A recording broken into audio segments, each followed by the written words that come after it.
Well, Jesse, I think we're live right now. Welcome to Whip Finish Wednesday. We'll see in a second. Over here, we've got a few comments already, but that's why I've got the TV going. So we'll see. I was about to say I was going to pull my phone up, but then I Yeah, you read noticed the you guys comments. There messing we with the go. TV. Yeah, every time I hop on the live, it normally does take a few, not long, but a few seconds to get going. Well, it looks like that's working now, and we've got You need Jesse a tripod. Huddleston with us tonight, who is live here in the Great Smoky Mountains National Park, right outside of it, and Eldon, who is holding the camera. Katie is under the weather tonight. And then we have, as usual, our trusty little Misha, who just doesn't know what to think because we're not at home. Um, so, and you're going to have to let us know all the comments that show up Okay. because we cannot. Can you see them? Unfortunately, we can't. Actually, yeah, I got to cheat. Sometimes I use like my TV and my phone at the same time at the house. We've done the same. Yeah. And usually the TV will work, but not so much tonight. This will be a new thing for us.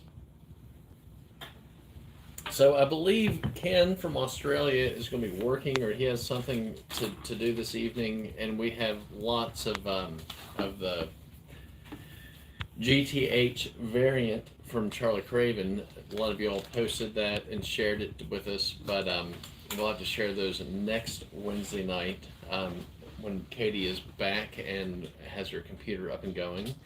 And now we've got Jesse with a comment. So I'm basically flying blind here, so you'll have to bear with me.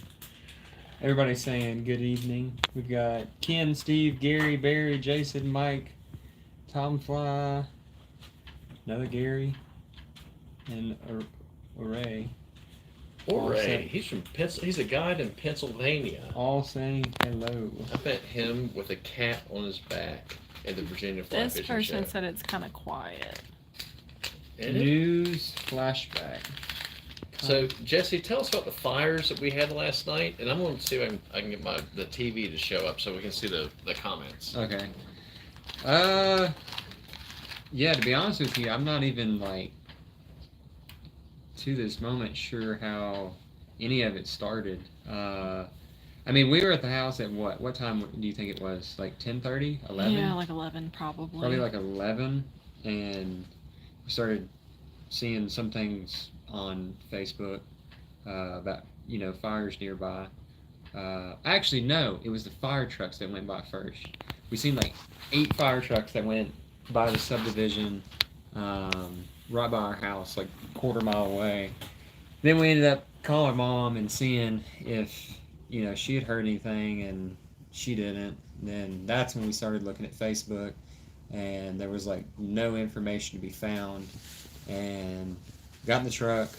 I remember getting the notification on the phone, posted that to the story, and then after that, we drove down the road to pretty much here, like Pippin Center, where we're at, which is, I don't know, 6-7 minute drive, not too far at all. And that's because Eldon has a cabin just a mile up the street up here. Um, and we were essentially coming to check on the cabin. And when we did that, we decided to go a little bit further down the road because we could see the orange sky. And that's when we ended up at the dump in Pippin Center. And at that point, it was like very small up on the hill, small from what we could see. It was 200 acres from our knowledge that we couldn't see going toward like Cobbly Knob, where the golf course is and stuff like that up there. But we couldn't go any further than the dump. That's where the road barricade was. So we hung out there, talked to some folks, kind of just watched it go down. And for anybody who did watch maybe the video on Facebook or my story, which should still be live until probably like 1 or 2 a.m. But yeah, it pretty much just grew. And that took from, I'm going to say like 11:30 all the way till 1:30 to move a little bit up toward Webb Creek. then we got told to go home, so we ended up going home because what we were originally there doing was checking Eldon's cabin, and we knew that it was fine.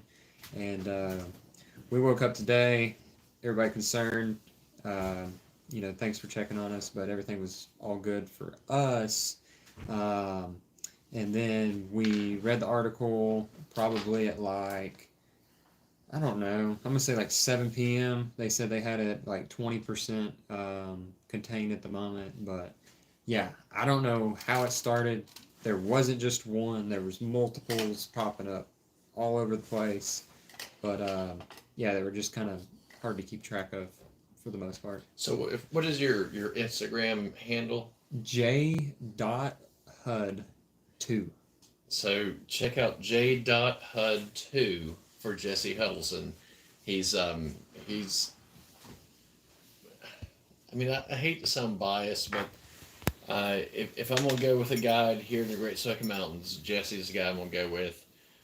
He and I fished together a bunch over the past few years, and he's a phenomenal guide out here. And one of our good friends, Jeff Rowley, I don't know if he's here. Yes, he is. Yes, he is. Let's just say that Jesse pulled us out of a tight spot about a month ago, and both Jeff and I are very thrilled that Jesse was in the area. That was fun. Yeah, we had some very iced over and straight ice. Really, I mean that was a little bit of snow, but it was pure ice. It was nowhere to have a 2-wheel drive. Oh. I forget the name of that holler, but it had a funny name to it. All right, so we're going to tie 2 different flies tonight. And Jesse, see if you can see your light on the TV over there. See if you can angle it down towards you. But we're going to tie 2 different flies. If we can, we're going to tie a little teeny, smallish one. I'm going to show you what I fished a couple days ago. And I don't know if that's any better. And then Jesse's going to tie a really cool big foam stone fly. So Eldon, you might have to get a little bit closer, which is totally cool. So let's see. It's a bit of I wish I could. I'm too old. I can't see the comments now. I'm watching it way far away. Phone. So yeah, tell me if something's said.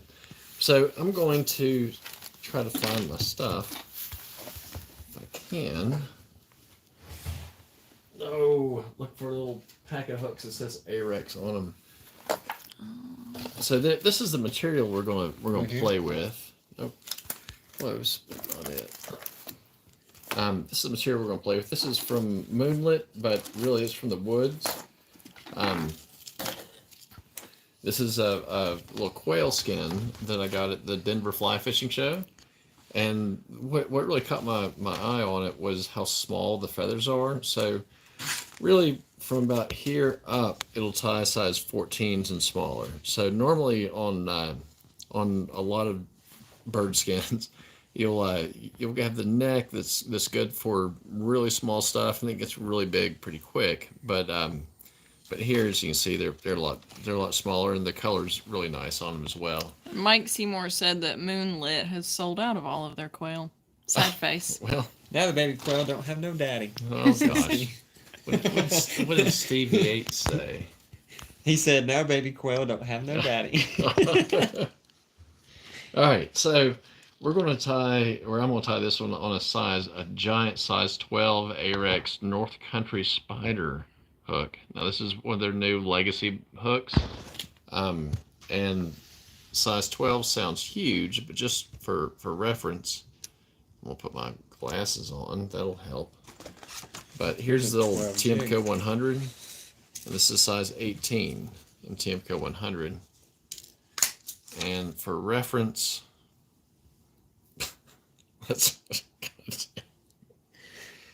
there we go. It's not, I mean, it is bigger. The hook gape is much bigger, but as far as the shank itself, it's not a whole lot bigger than the size 18 right here. So I would say it's more like a size 14 to maybe 16, but realistically like a 14. So, Gary, Moonlit. Oh yeah. Moonlit Jesse. had more in the works. Okay. Well, the other thing I picked up from them was this natural squirrel diving. So just for the fun of it, we'll tie with that one instead, or as well. So we need some string. They And- are having more in the works Okay. as we speak, I guess. Well, good. Hopefully you can see this okay. So I'm using 12-aught Silverfly classic wax thread and light olive. Bring this back up to the front so it has a little thread base. And Katie's going to get mad at me if I don't use something to put the trash in. So here we go. And then we're going to use the Fluorobright. So this is the Fluorobright in pale green. They call that pale green? Yeah, it is bright. All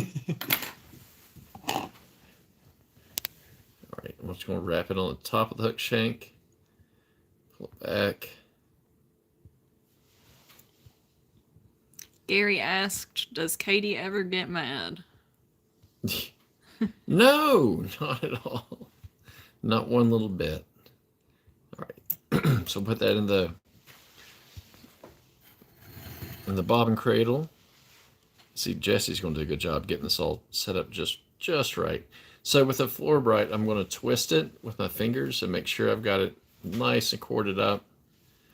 And I'm just going to put like a little tag. I could have just cut it off, or I could have used tinsel. I've used a lot of different things, but we're just going to twist this around, go back up. Just like this.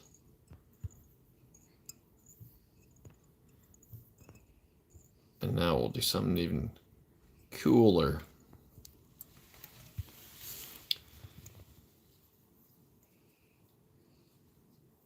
And I'm going to capture this with a few wraps. I've got my stuff all tangled.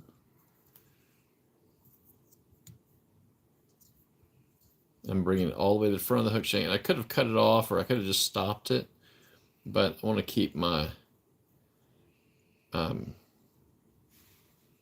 keep the taper of the body pretty consistent. So there we Read go. those comments real quick, Jesse. They disappeared on me.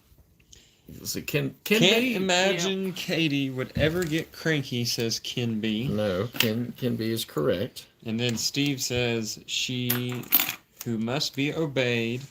That's what I call my wife. That's true. All right.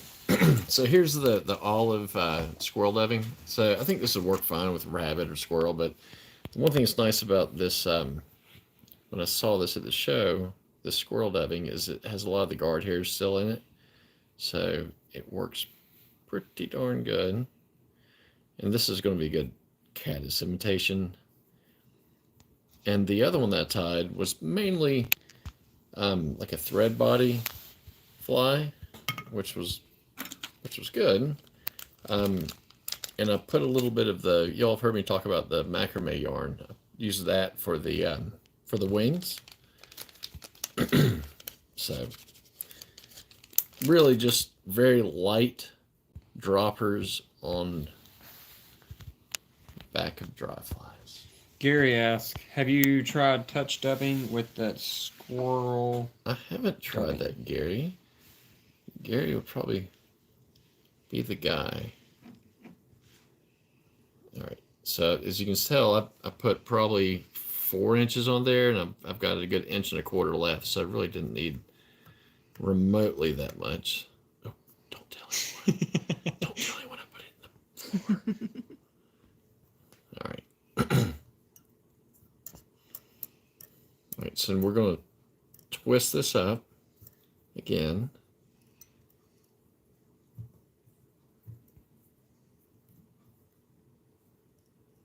Get it somewhat level. Can you see that? Okay, guys. I know it's not the same as at home, but I'm hoping. Can you zoom on YouTube, like with your I fingers? don't know, Kayla. Oh, okay, cool. There we go. We just Hey. figured something out. Yeah. Look at that. So we Hang on, learn let me- something new every day. That's So much better. if she zoomed it pretty well, you should be able to see It'll change. the Yeah, it's segmented there, and you got can the segments, see and you see how picky that body is. So I think that's pretty nice. Maybe if I move my shirt over so the blue's the background. Yeah, the blue kind of helps. Well, tell me which way to go if I need to. All right, so we'll just put a little bump of this natural squirrel dubbing. And this is not really like meant to be like a Steve says much better. good. So I'm just going to put a little bit of natural on here, just to make a thorax. I think it's very clear. Even on my phone, like small screen, it's very clear. Just like that. I Yeah, don't that want to make helped it a lot. I'm glad we zoomed. too big. Now you can see why the other day I was like, hey, do you have a tripod for your phone? It'll make Eldon's job. Dude, what I do, this right here, this light, the best thing ever. I prop it up just like this, right there at it. So that is a pretty good little trick. So I'm going to combine both of these. So I don't know if you can see it, but here was the thread body one I did, and it's got a little bit of the macrame yarn in there with a thread body and a little bit of a thorax. And here was the other one that is basically the fly just tied but black in the thorax. So just for the fun of it, just, you know, because I'm sure it won't work at all. Put this macrame in here. Jesse, who said it's like Blair Witch Project? New Fly flashback. tying. Oh, new That's flashback. pretty funny. He said, all good, it's a little Blair Witch Project fly tying, LOL. Yeah. And then Bill says, very nice. Is that Bill Brashears? Bill Grigsby? Bill Grigsby, okay. We have 24 on with us. All right. Nice. So I think that that little bit of macrame yarn gives the I mean, really the stage of the insect we're trying to imitate could be it coming up through the surface film. It could be it after it's done. So like that's kind of why I tied this one, because it has the kind of the complete tails, the separated wings, and the reality is when you're looking at the insects on the water, most of the time they're not perfectly set, like with their wings uplit, is that right? Their wings raised, whatever. And that perfect 45. Yeah, they're not absolutely perfect every single time. So, and when I say every single time, it's rare that you see one absolutely perfect. So, we're just kind of getting one that's, you know, they make them stuck in the shock, they make them mergers, they make cripples, they make all sorts of different things. So, I'm going to grab one, maybe from right, we'll call that one looks good. Chris Harris says, hello. You know, Chris, have you ever met Chris? He's in Atlanta, or just outside of Atlanta. He's, no, that's Chris, so say hello, Chris. Now, I am out traveling, so I don't have all my normal. Do you need some good hackle pliers? That was my nice. These are from Gary Barnes. They're just so worn out. All right, Gary Barnes. I lost the You center. lost the thing? Yeah. I lost the rubber because I've used them so much. But I bought those from Gary Barnes. Nice. And is that fit? Oh no, it's Gary Barnes says. Hello to Chris, Hey, I believe. Chris. Do you Alright. fish small wet flies, size 16, 18 on Smoky Mountain creeks with any success? That's from Jimmy Roop. Okay, so I'll answer that as a novice. And about a month ago, I went up Ramsey's Cascades and I threw a dry dropper. My dropper was a little wet fly, similar to what I'm tying now. and that is the only thing I caught fish on all day. It was a tough day, not as tough as Monday, but to get the official answer, Jesse fishes here much more often, and he'd be the one to give you the correct answer. So Jesse, what do you think? To be honest with you, like, I don't have very many true wet flies in my guide box, let's say. It's honestly, it's this time of the year. If I'm gonna have a wet fly this time of the year, it's likely a partridge tail, a hare's ear body with a partridge collar. Call it done, and that's gonna serve me essentially a Quail Gordon, a March Brown. And how do I use it? Normally, I'm fishing dry droppers often. I normally use a wet fly below a fly with a bead. Like I'm running two flies at the same time. Yeah, I normally put it on the bottom. You could put it on the top as a tag if you wanted to. I've picked up fish like that. So normally But you're not a wet fly, non-weighted soft tackle kind of guy. no, not normally. Now, in western streams where I've encountered like spring creeks, I've used like a BWO soft tackle wet fly where it's just olive dubbing and a very sparse collar. And I fished it behind like a tilt wing, 12 inches, 10 inches, and done very well on picky risers like that. But here at home, no, I do a lot of your general dries and your good old beadhead nymph. I'm firm believer that one of the best, bead-headed nymphs you can have is a soft tackle pheasant tail, and I do use small beads often. 2.5, 2.8, I'd say is my favorite. Maybe a 3.0, but I keep it kind of small. Well, that's coming from the official pro, and as you can see that as I'm finishing this up,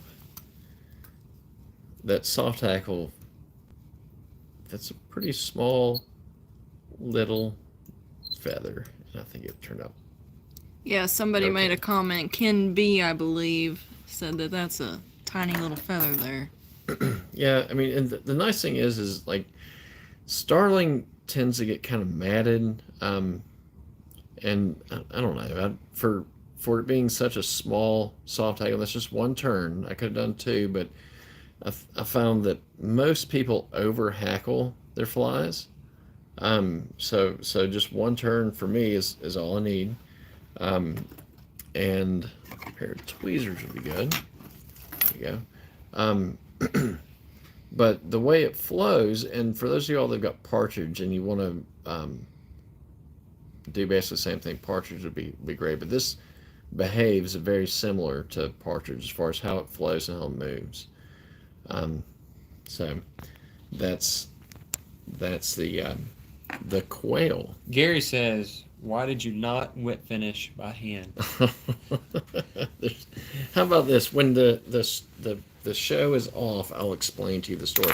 So, Jesse, what are you going to tie tonight, real quick? Take your time. And you're gonna hand wet finish, right? What's happening? I possibly could.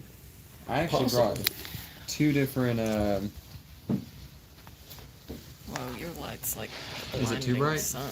I don't know how I'm gonna. Seeing if I could find that picture real fast. You might need to So sit what at the end. book are you looking at? Because that is So, really... this book right Yes. here is Ian and Charity's book, and it just so happened that one of the first few pages that I opened up was some pages of some stoneflies, and what's currently happening in the park are your quills, your blue quills. I like fishing like a number 18.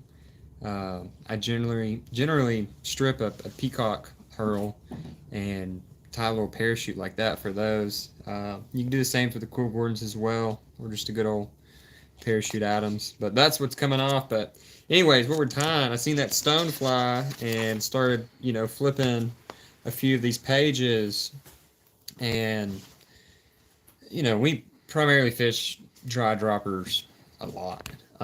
If you fish a honker of a dry, which I consider a 10 or a 12 to be honest with you for us, yeah, you're going to get a lot of slashes and hits, and you may get the occasional hookup, but it's a really good indicator, I'm going to call it, for the riffles where they will take nymphs, undoubtedly. But yeah, we're going to be working on this guy here. I have found them that, in the early season, they're a few different shades. There can be dark brown to a reddish dark brown to your golds and your yellows, but it is a golden, and that's going to be this guy right here. As far as the dubbing underneath, you can just change that dubbing color to really anything you want, even if it was purple. But that is out of Ian and Charity's book. As far as the hook goes, we got an Arex NS 118 and a number 10. It's probably worked better in a 12 or maybe a 14 if they make it to 14, but I don't know if they make much smaller with that. I've chose this hook because it's a 3X long. Tea or beer? No, I'm good. I'm good for now. Yeah, so I haven't tied this pattern in a long time. Whipped one up, so we'll see if we can't do our best to remember. This first step is what I call an unnecessary step. You can totally skip it and be just fine, but I've got a daddy long leg, and what I'm doing is, I notice on stoneflies, especially their butts, they've got those very distinct tails. Most people do crystal flash. I'm going to do a daddy long leg. So real quick, Ore asked if we were fishing for smallies or trout the other day, and I was fishing for trout. And but you do a lot of smallmouth fishing, don't you? Yeah, so in the morning, snow permitting, we may go look for some smallmouth. Oh, that's So fun. we're gonna kind of see what's going on. I know some local boys. They've been catching them. So we're gonna. It's about that time of the year.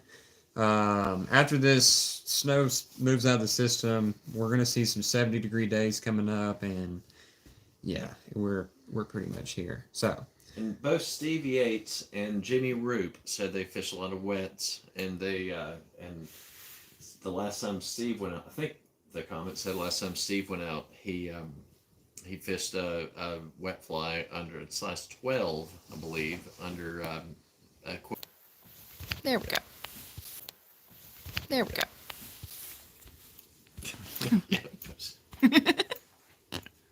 There we go.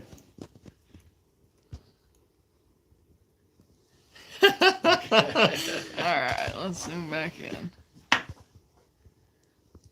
All right, sorry about the break there. The spinning wheel of death has me wake up the. All Okay, right. so let's go ahead and tie a fly now. So we got 2 itty bitty pieces of daddy long leg tied in for the tail. You like that daddy long leg stuff. It's yeah. Before daddy long legs came out, I would take a normal floss leg and a bodkin, and I'd sit there and I'd poke it, and I'd split it and rip it, and yeah. This is some old dubbing, but it's just some life cycle dubbing. I like them all. They are fantastic dubbings that are really just quick and easy to dub. So we're going to start with hefty amount of dubbing. This fly uses, to me, a lot of dubbing if you want a good looking underbody. So will you show the pack of the? I don't know if Steve's asking for the daddy long leg or the dubbing, but just in case the daddy long leg stuff. There you go. This is daddy long leg. It's just some super itty bitty rubber legs. They're kind of hard to deal with. If you try to get them perfect, you're just wasting your time. They're really hard to get exact. So we're gonna make a a good dubbing. And the rule of thumb that I use for this is I use the barb of the hook and generally the hook point. And I'm just going to make a big ball right here. You'll notice I go back and forth a couple times. It is like Spam Flakes, Steve. It's Yes. just really small. It's like about a quarter of the diameter of Spam Flakes. And I've just got a big bump there. Now I'm going to grab some foam. You can do 2 mil, you can do 3 mil. This is 3 mil. When I get my packages of foam, I tend to just take the time and pre-cut everything. So we're just going to go ahead and take a punch out of there. And next up is some super glue. This is the Flex brand. And how I apply this is with a bodkin. It's a I'm little not messy. seeing any comments. They're not popping up. So if you see any on your phone. Oh yeah, I'm Okay. watching. Okay. So I'm just gonna get a little bit of super glue on a bodkin and kind of just drop that right there on the tie down, and this is gonna help with spinning. Oh no, you're using super glue? Lots of super glue. Ah, And I don't like to waste much material, so I try to have a little bit of overhang up here. Get a good press down. And I'm going to do one good wrap. I'm going to follow it with another good wrap. And that's pretty locked in. I'm going to lift up. 1, 2. I'm going to finish right there. Fix my hook. Little piece of dubbing that's too long. Now I'm going to bring back out the dubbing. And I'm going to make another big noodle. Just as big as the first, if not bigger. so Mark, who is chasing feathers, asked, well, let's go Ore first. How do you do your punches? Do you have jig or scissors? I use River Road Creations. I didn't bring it over tonight. I punched these before I came, but I used River Road Creations punches, and they make a variety of sizes. I always buy the sets, that way I have every size. It is a little more expensive that way, but yeah, I use River Road Creations to punch them. Cool. And now Mark, chasing feathers, super cool dude. He's going to be here in June, and he's going to have a 13-year-old son, I believe, is going to be with him, and he wants to know what he should tie up to fish in town, and that might be a good Eldon question. What should you fish in June in town? And he's going to come by Smoky Mountain Angler. Oh yeah. Oh yeah. So June in town, it can honestly be kind of hit or miss. I definitely recommend, if you can, fishing like after Thursday on a Friday morning after they've stocked. Because that is, when a lot of people are in town, a lot of people are keeping fish. It's not in delayed harvest anymore. Fly wise, little stuff probably. Small nymphs, natural stuff, pheasant tails, red midges. What else would you say, Jesse? Anything with yellow. I remember. Yeah, we like had this little guide yellow trip. dots, yeah. There was this one guide trip where I couldn't figure anything out that worked. And she pulled out this fly that it's like a split case. And Yeah, just like a little little bit of yellow Sallies, basically. Started just whacking them in town at the peddler. And then, your typical stuff, eggs, worms, Pat's rubber legs, woolly boogers, all that stuff's gonna work too, but typically something natural, even like a little rainbow warrior, something with a little flash, those tend to do pretty good. So would these work? Cause Oh, yeah. This is Yeah. show those, because Yeah. that's what I tied for today. And it For- depends on water conditions as well. Like if there's high water, small streamers, stuff like that's gonna do good. If it's lower water, you're gonna go with the smaller stuff. It really just kind of depends on the current water conditions as well. And the Hebert Holcomb is 12 and under, correct? Herbert Holt? Yeah. Is it 12? Yeah. The kids section. Yeah. Is that 12 and under? It is Yes, 12 and or under. handicap. Yeah. So if you do have a handicap permit. But we do have some maps at the fly shop at the Smoky Mountain Angler. Whoever's working can definitely draw out some spots and help you figure out where to access some fish for sure. So Steve Yates said Yellowstone flies and like Cahill's, golden stones, black stones. yeah. Those would always be good to throw. All right, please continue. So what we got the super glue, and then we just did a massive amount of dubbing to get this nice plump body. I just feel like if you leave it kind of naked and skimpy, that I don't know, everything tends to start to roll We for all the like most plump part. bodies. So yeah, and what we're gonna do is we're gonna repeat that same step. So I'm gonna get some super glue on a bodkin here. I'm gonna rub it right here on top of that dubbing. Try to get it off. There we go. Kind of just mash that down.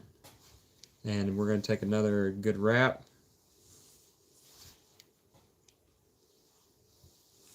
One more wrap. Cinch down. Lift back up. 1, 2. Come back over the top. And that's that. So those are the same 2 steps. Now we are on to the next one. A lot more dubbing. Let's go ahead and get that on there. And you can see, like, I'm just throwing this on super quick and spinning it. That's why I like the life cycle. You don't have to really fight it. It's really good stuff.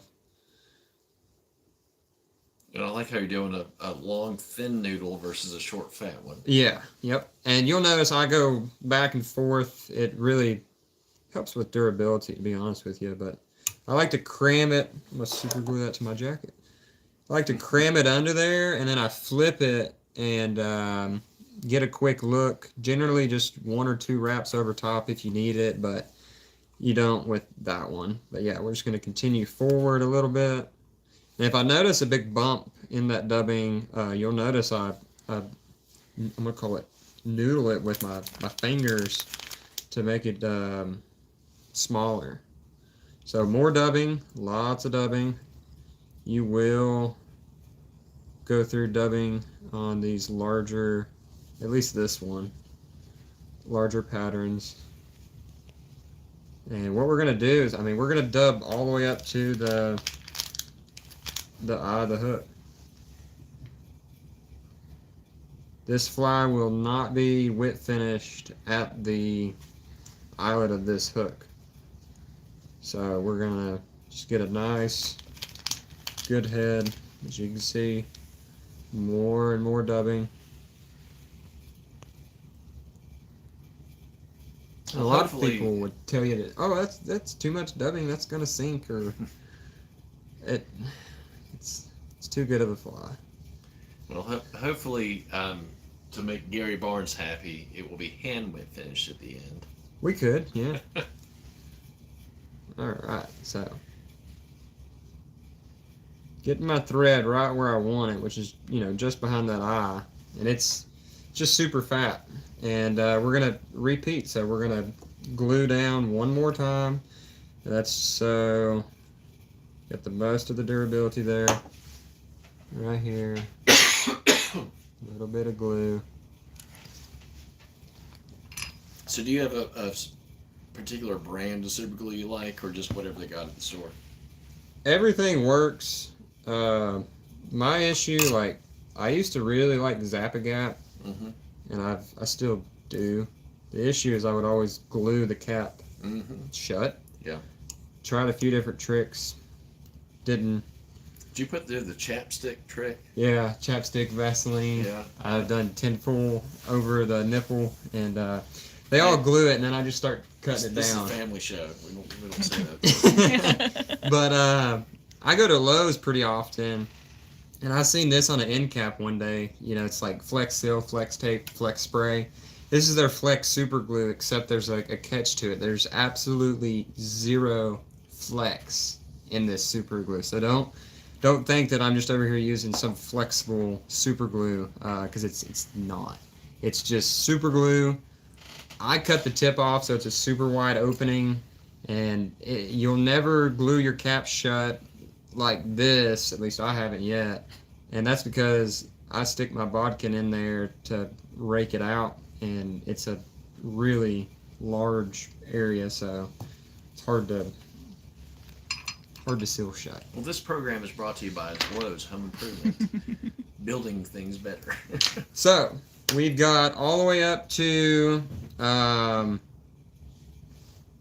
front here. So what we're gonna do is we're gonna start on the rear. Before I do the rear, it's a good idea to go ahead and clean up your head if you plan to. And all I'm gonna do is I'm gonna make 2 snips out of the corners here just to make it a little more tidy. And then real quickly, I take a good old flame, 1 run, 2 run, 3 runs, quick little touch. It kind of creates a nice little octagon. It just real quick. If you touch it too soon, you'll notice you leave a fingerprint in it, which ain't bad, but you can alter the shape. So yeah, next up is rubber legs. These have been pre-tied. I like to just sometimes sit down, like when I had no power yesterday. I sat down and I pre-tied rubber legs and started punching stuff out. Well, you know what we learned last night at 2 o'clock in the morning? When you don't have power and you're on well water. Oh yeah. Oh yeah. No water. Yeah. It runs out quick. Yeah. Oh no, we had it ran out immediately. So these have been pre-tied. We're just going to take 2 sets out for now. We'll end up using a total of 4 sets. This is just 2 rubber legs with a knot. You don't have to measure anything right off the rip. Just tie some knots. These knots have no glue. Essentially what we're looking for is a downward position. So we're going to start on the rear, so we need to take that and wrap it over the top to the back right there. And I'll do your guys' side are you at first. The middle segment or the? Yeah, I'm at the middle segment. So I just went from the eyelet of the hook to a diagonal wrap. You watch that one more time. We just take a diagonal wrap over the back, and we're on this back half. So now we're going to add a leg. And when I put these legs on this very rear segment, I like for my knot to kind of go to the back of that first tie-in spot right there. So that's what we're going to shoot for. So I just kind of hold them still. I'm going to come over here. 1 wrap, 2 wrap, just kind of get it set on there. You can see that the knot comes slightly past the first tie-in spot. It's good enough. Now we can kind of move it down, and we're going to leave it be just like that. Grab your other rubber leg. Same thing. We got it going, those legs kicked down. So we're going to go ahead and sit that on there. And another 2 wraps. 1 wrap, 2 wrap. And these are firm wraps, but they're kind of loose. Now I'm going to take both of them because I'm very OCD. I can see that I'm off a little bit, so that's no problem. I'm going to take that last leg that I tied in. That'll be the only one that I adjust. I'm going to adjust it to kind of fit the first one. So Gary, you said that a manual pump would be what we should have for that situation, and Yeah. I think we're going to start looking at one of those Generac. Do you all have a generator at your No. girl's house? No. No. I have no idea how much they cost, so we're going to start. Oh looking my at God. the Generacs. Lots. Are they really? Yeah. Well, here you have to put them on stilts, so because it floods. Or Yeah. So you got to get it. If you notice the cabin. Somebody down here has one. If Yeah. you notice that one's it's raised Yeah. up, so So that'll make it even more fun. can you see both legs? They look like frog legs. Yeah, let's see. Just coming out the rear. All right. So what you do is you make sure they're tied in pretty good. Now we're gonna X wrap back to the front up here, just like that. I'm gonna take the loose 2 ends, pinch them together. I'm not gonna pull, I'm just gonna pinch and lightly seat them together on this far side first. 1 wrap, 2 wrap. I'm gonna do your guys' side. Hold it right there. 1 wrap, real light. 2 wrap. I'm going to give everything a quick eyeball. If it's sliding down, bring it back up. Doesn't need to look pretty. All right. Ken B said that's looking fantastic. So we're going to take both of these that we just tied in and snip them. Oh, You don't want to snip them too close, but close enough. I've learned my lesson. So, just got rid of it. We left the frog legs. Now, back here on the frog legs, we're going to take off the top of each frog leg. So, I'm going to hold this one up. Come back. Take it off. Same thing. how long have you had those scissors? You know, I looked at the purchase date. It was like 2021. It's been a long time. I'm shocked at how they just stay sharp. The very, very, very tip is barely dented. I mean, it takes a good eye, and it's from hundreds of drops. Yeah, from And dropping it. It has to be the smallest hair that you probably shouldn't worry about, and that's it. Mm-hmm. But yeah, they're good. So that's what we're left with. Yep. Now we're gonna do the front. So we're gonna come back to our rubber legs over here. Gonna grab 2 more. 1, 2, and as you can see, like this fly takes a lot of your stuff. It takes a lot of your rubber legs. Takes a lot of your dubbing. It's A a lot lot of longer your time time. I thought it was going to be. That, for it being what seems like a simple little foam fly, you've got a lot of patience. Dude, this is like, It depends on his mood. yeah, my mood's changed. We Like have- after I hit a dozen or 2, Yeah. done. Next. I'm the same way. Once I hit 2 or 3 dozen of the same thing, I'm done. I'm more like once I hit like 4 or 6 of the same one, I'm done. So we're doing the front legs now. Everything here is exactly the same as the rear. We're just facing them off the front. We're gonna measure them again. Those are pretty perfect right off the rip. I'm just gonna level them out so they look pretty. There we go. Look at that side, check. Give it a good tight down. I do about 3 to 5 wraps. Just like that. And then back here where we got these extra 2, same thing. Go ahead. Snip them off. And it's very important. You don't have to save them, but I save at least one of those little pieces because we're going to use it shortly. And then we're going to do the same thing to these front legs. We're going to go ahead and snip off the front. Same thing. Go ahead and snip off the front top. Just like that. Now, we're almost done. So, what's left is a wing. So, I do a few different wings. I've actually never even posted a photo of this fly. It's the funny thing.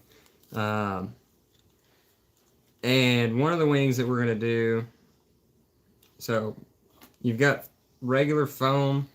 This is the same cutter backed up, if that makes sense. I use the cutter to cut it one way, then I turn it around 180 degrees, and I line up the cuts. So you're using one cutter to get this giant oval rectangle, right? And that's how I do it. I do it all just like that, and they cut all sorts of material. This other material is the chocolates gummy wing. So back when cicadas were hitting, I started seeing Blaine and a few other folks posting this gummy material, and I bought some. So what you're seeing me do is there's a film on both sides, and it is a pain in your butt. But I rip that film off, throw that down. There's one more on this side, and honestly the best way to get this off, my bodkin has super glue, so I try to rake it with scissors, and once you rake it enough, it's going to peel up, because you can't tie it in. with the plastic on it. And you would swear up down that there's no plastic on it, but I promise you, when you tie it in and you forget that plastic, your thread's just going to slip all over the place. So this stuff is like super sticky. Not super sticky, but I'd start off by taking majority of the stickiness off in my hands, just like that, and just fingering it. Now it's not as sticky. Now I'm going to fold it over in half, and we're going to create just a set of bug wings just like that. Now you'll notice I've not had to do much trimming except for the rubber legs in this fly, because I try to measure everything as proportional as I can. It's okay. And we're going to tie these in just like everybody else does on their YouTubes. You tie them in rearward. Most of the time you would measure, but I don't need to measure, because I know with my pre-measurements that everything's going to be a-okay. So I do a couple wraps on that, and these wings are facing toward the eyelet of the hook. I believe the guy that made this is Norman or Dorman, but it's his water walker. I forget the guy's name. I see it. Is it Dornan? Dorman. Not sure. But yeah, tied in rearwards. Now if you were to add crystal flash like the original pattern, this is the step that you'd add the crystal flash. The reason I don't, I think the wings have enough glitter and flash in them. So I'm just going to X-wrap over. So X-wrap back. I'm going to come back and do another X-wrap up here. And the reason I'm doing that is I'm grabbing the edges. That way it can't really like roll anywhere. And I just do that just a time or two, and then just leave it back here at the back. Now we can start to fold everything back. And I didn't have to measure. You can see that the wings come slightly overhanging. I don't like them too long because they get a little flappy in the wind. And we're just going to kind of come back over top. Make sure they're centered. Yep. Real big, loose wrap. Pull tight. Couple of them there. Straighten our hook back up. So if you catch a rubber leg like I did, I caught it on a few wraps back here. You didn't tell me. I didn't see. I bet the viewers are going nuts right there. All right, we released the rubber leg for anyone who may have seen that. We'll do that. I promise you, CV8's probably saw it. Back over again. I still can't Actually, see CV8 comments. said Will Dorman. Will Dorman. Okay, yep. I knew somebody would know. And Gary Barnes said nobody likes a flappy wing. All right, our rubber leg's free. Free. Fold that thing back. And we're going to cinch it back down. Just like that. And boom. Look at that. Can you see that wing? Try to get it. Actually, I forgot another step. The light's bouncing. Hold on. Everybody reverse. Oh, We're I'll do it having again. No, we're bad good. issues. So the rubber leg that I talked about, you have to put that in there. So on one of these X wraps, we're going to put the wing with the rubber in here with an X wrap, just like this, all right? We're going to turn it.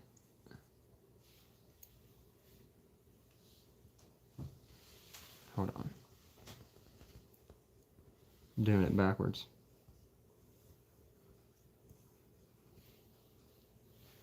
So All right. is that to help the wings stand up, or what is that? This is the middle leg on the stonefly. I can't believe I almost Okay, forgot so this. This is another set of legs then. Yep. So it's X wrapped in there. I knew I was forgetting something. We all do it, John. Don't feel bad. So that's what we forgot there. And we all know fish can count. Yep, And yep. if you don't know Now, that- now let's fold that wing back, and we're gonna split our legs properly. There we go. I was trying to show how the wing materials. Hold on, I got you. Let me cinch this. No, you're good. Fix your rubber legs. 3 wraps. So there you can get a good look. Put your hand behind it. There, you can see how the wing materials. Now get an underside view. You can see the edges of the wing and the butt. Yep. So this would be called done. I'm going to add a piece of cider to the middle of it. I don't think you would necessarily need it, but we're going to round off the edges of a piece of foam. We're going to set our cider up here. And we're going to do 1, 2, 3. Once you have 3, now we're ready for our whip finish. I'm actually terrible at whip finishing by hand, unless it's at the eyelet of a hook. If it's up here, I can do it, but I got out the big whip finisher for this. So we're going to do just a couple turn whip finish right in the center of this bug. And kind of pull it tight. At this point, you could add I use Solarez, but I go over every thread wrap and lock everything in. And then I take super glue on the joints. I mean, it's the smallest little rub of super glue on the joints.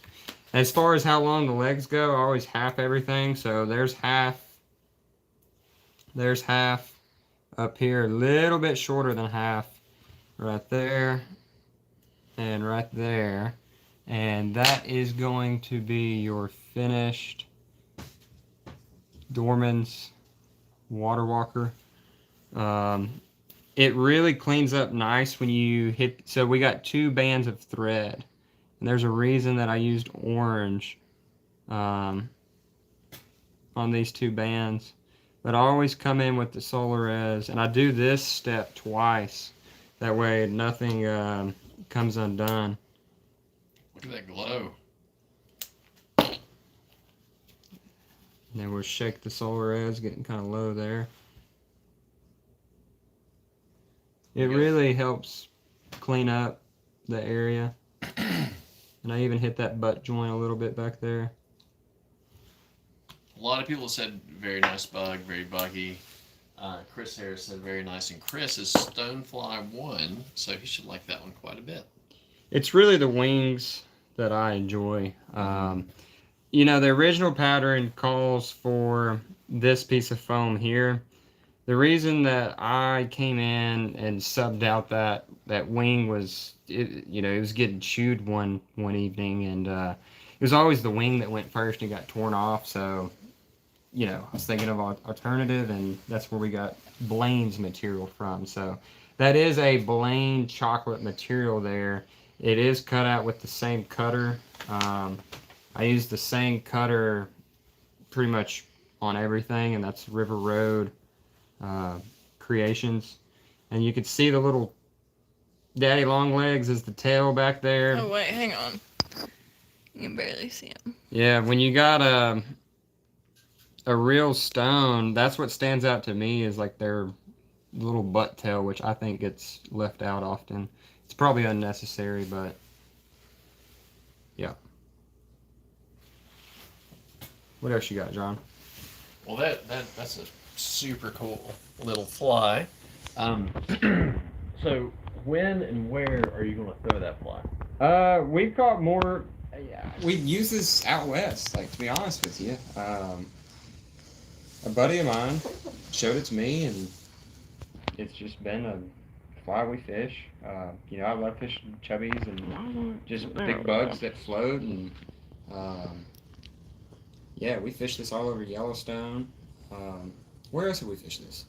We fish it in the park. To be honest with you, yeah. I fish them in the park all the time with clients because they float very well. They're a great, indicator bug. Like, if you're not worried about getting a dry fly strike, oh man, it's a fantastic piece of yarn. And I mean, they don't have to be tied in that size. We've got size 14s of those in the shop, they do get eaten. We sell Yellow Sally size, like some itty bitty ones, and I just tie the 10s and 8s and maybe a 6, but they're good indicators. Well, I know a lot of people that will throw big indicators like that, or chubbies, and they're like, more than likely the fish aren't going to take that. But on the occasion that the fish do come up and hit your strike indicator, you wish you had one of those on. So, Yeah. So those are definitely nice. What a Gary? Is that Gary? Said something? It's still not showing me comments. You'll have to read, Jesse. Well, So that was, just to be clear, Will Dorman. If anyone is curious, look up Will Dorman. well, Jesse, you can tell me what the comments say over there, and Eldon. So what is your Instagram, Eldon? So it is at Snappin' Trout. Snapping trout. So we'll do this one real quick. So all I've got is the same thread, which is a light. Is it light See olive? if I can get it to cooperate. Pale and olive. Zoom Sorry, in. There pale we go. olive. And some black thread. Actually, I tied the wrong How's that black look, thread Jesse? in. And with the quail, I've got a larger feather here that I pulled off. I'm going to pull off about half a dozen or so fibers. Get a little tail on here. And we're just going to do a quick but different type of soft tackle. So we've got that tied in. That's fine. Probably should cut that off, but I'm not worried about it. Flatten my thread out. Like I said, we're going to do this quick. Work this back all the way to the hook bend. Now I'm going to work on a little bit of a taper and make sure we've got that color, because you don't think about it, but when the thread is super flat and you just put one or two layers on it, the color doesn't show up very well. So I want the green to come through. And the main reason I'm doing this is just to go over a few. We said we're doing soft tackles, so we'll do a few tips on soft tackle tying.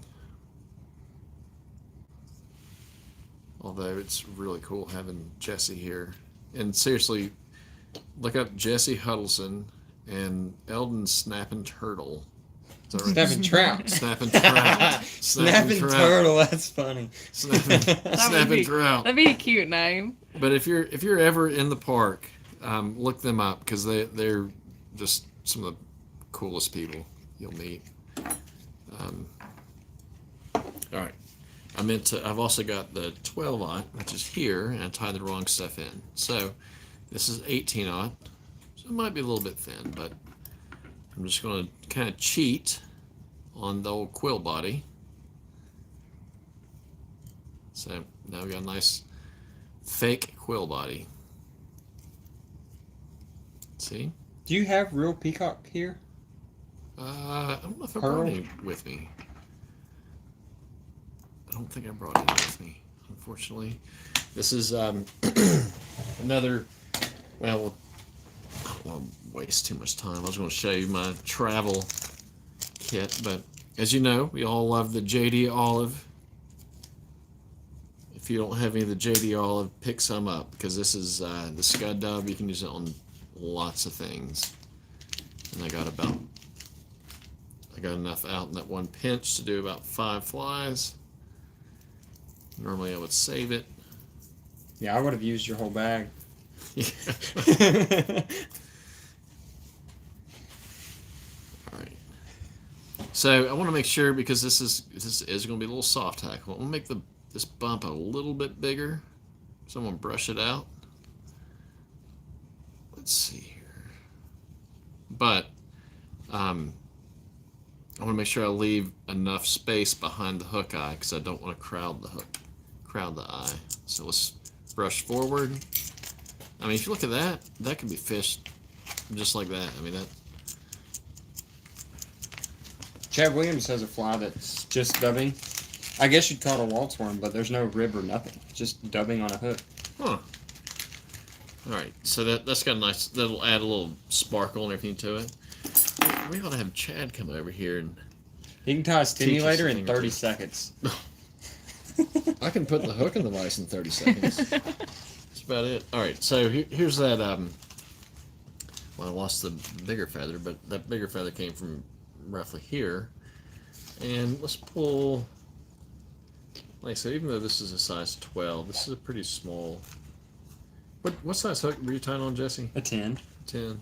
But it's 3x long. This is a 12, but probably it doesn't officially say short or anything, but it's definitely short. So you can see it's got nice coloration to it. So the way I like doing my soft hackles is I'll use a pair of tweezers. I'll just grab the stem, pull it back, and if you know the fibers here are going to be shorter than back here, so it's kind of a, I don't know, you want to be careful not to go too far back because you want to leave yourself enough feather to tie, and you don't want to tie back where the stem's really, really thick. But on the other hand, you don't want really short feathers either, fibers. So we've got our little bit here. There's two ways of doing it. When I did the first time, I cut it beforehand, and this time we're going to hold it here at about a 45, do a loose wrap, then pull, and we'll do a couple more wraps. So I've got 3 wraps total.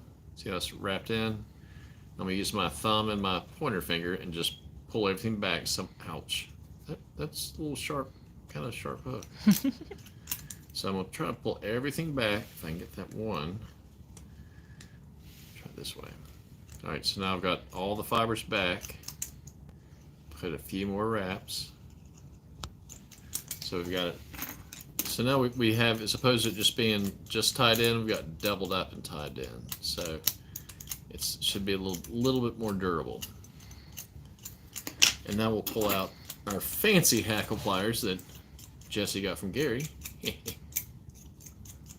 I don't usually travel without mine, but I left them this time. And I'm just going to do one wrap.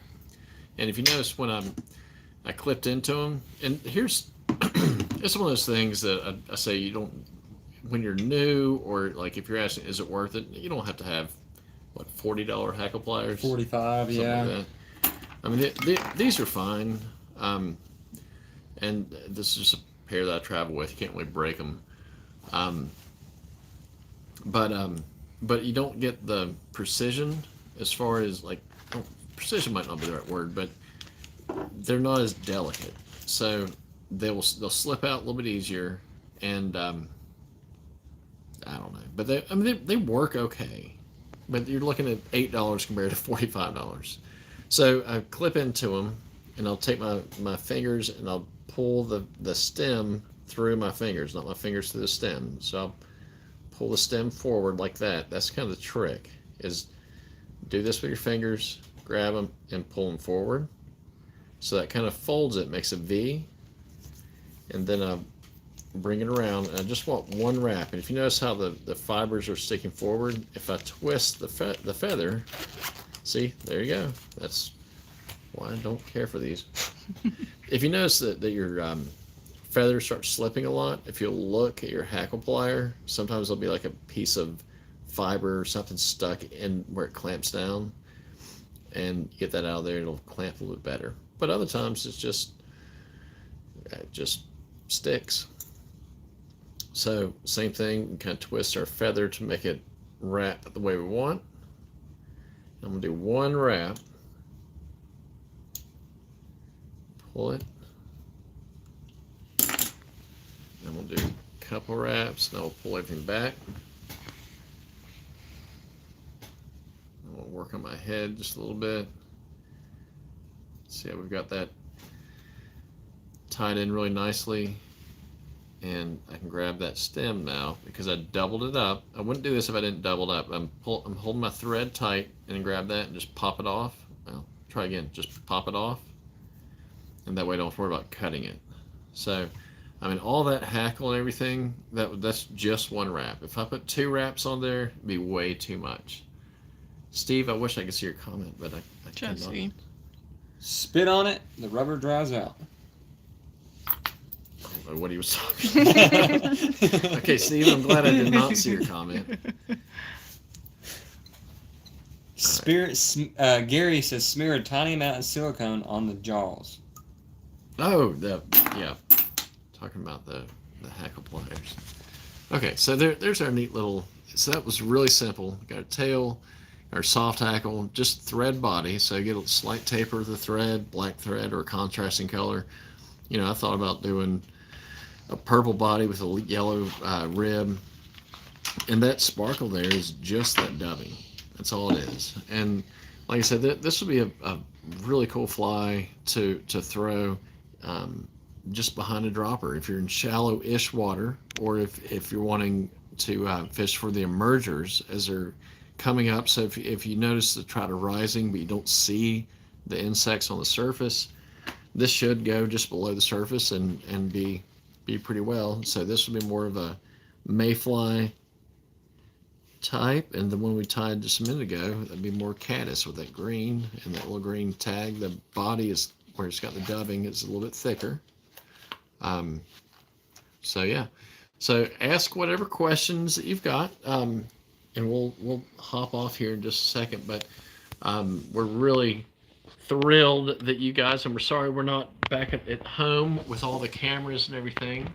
But as opposed to it was just not going live, it's fun. We kind of tried it out this time, and unfortunately Katie's not feeling well, so she was not able to participate in the excitement. But we're we're glad that you guys hopped on with us this evening, and big thanks to Jesse for joining us. And seriously, if you guys are ever on the Tennessee side of the Great Smoky Mountains, and even if you're in North Carolina, come over to Smoky Mountain Angler and see Jesse and Eldon, Jay Hud, and snapping trout. Correct, you got it. That was a good one. But come by and say hey to them. They're a wealth of knowledge here in the park. They'll get you set up with anything you need. So I cannot see that one. What does it say? Great flies. I love soft hackles. I can miss fish on them as well as any other fly, says Gary Durfee. Okay. That is way too small for a fellow with some sausage fingers and arthritis, says Barry. Well, that's why we tried to get a little variety. You got your big one and little one. Great show. Thanks for sharing, says Bill. Well, the cool thing is the difference. So put that next to yours. So that's a size 12 hook, and yours is a size 10 hook. So one size difference in the hook, and that's it. That's crazy. So that fly's as big as my indicator. So yeah, but guys, thanks so much for hopping on this evening. We really appreciate it. It's fun seeing you guys, seeing your comments and everything, and you guys sending us messages throughout the week always gets us excited. So thanks so much, and I will let Jesse and maybe Eldon will turn the camera around and let her say goodbye to you. That's what I usually do with Katie. Come see us. Katie's like, I don't want to be on, but I'll make her turn the camera around. So you tell us. Fair enough. Goodbye. Yes. Here, Jesse. Spring's not far. Your lights. I don't know how much Stop. more cold weather's coming, but hopefully after today and tomorrow. The park should be heating up in the next couple weeks. Yeah. We're supposed to get a warm streak for sure. Should be turning on. I was out there, Tuesday, and it was 41, 42, so hopefully after this cold spell, everything warms up. Like I said, we got some 70-degree days in the forecast coming, so not only will the park be fishing good, but our smallmouth fishery that we, love to enjoy, it's almost here, so look forward to it. Any flies you guys need, advice, where to go, stop by the shop. We're typically in there 2-3 days a week. So shoot us a message if you can't come by, and yeah, just give us a holler. Anything else? Nope, I think that covers it. Alrighty, well, we'll see you guys later. Bye, guys. Lots of quills yesterday, says Steve. We love Quail.